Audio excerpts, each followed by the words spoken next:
What I would tell somebody who's coming in looking at corrections and they're like, "Ooh, I'm scared. I don't know if I could work in that environment." I would like to tell people that this environment is very safe.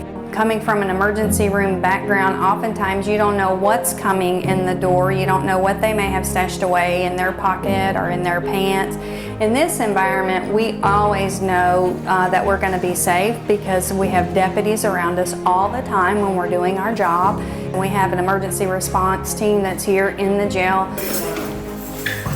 Once we call a signal, they have to come to our medical unit or wherever we're located. Say we're out in the housing unit passing medications, or we have a medical emergency out in the housing unit. That emergency response team is going to be anywhere in this facility in a matter of seconds. I've been in corrections now for about 15 years. I came from the emergency room. I've been here about 8 years. I tell people all the time that this is safer than any emergency room that I have ever worked in.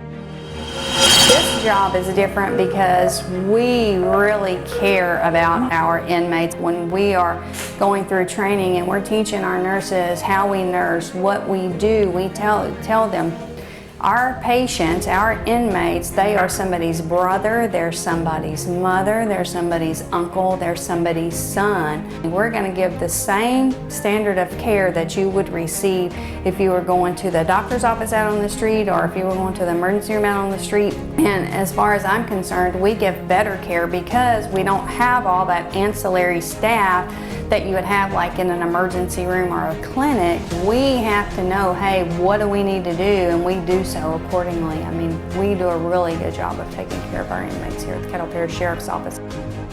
Here we see a multitude of illnesses and ailments that you might not see, say, if you worked on a med-surg floor at the hospital.